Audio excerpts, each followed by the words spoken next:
ልጄ የኔ ጌጥ የኔ አበባ የኔ ህልም የኔ እውነት የኔ እምነት ልጄ ጌጤ ወርቄ ሀብቴ ንብረቴ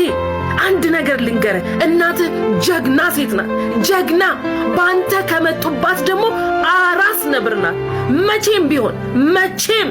እኔ የኖርኩትን ህይወት እንዳትኖር እኔ የተቸገርኩትን ችግር እንዳትቸገር ልጄ ላንተ ስል እጅ አልሰጥም ለችግር እጅ አልሰጥም እንዳታስብ የኔ ጀግና አለውልህ ከእግዚአብሔር ጋር ያንተን ህይወት ለማስተካከል ሌት ተቀን ልጄ የሚከፈለውን ሁሉ መስዋዕትነት ከፍልልሃለሁ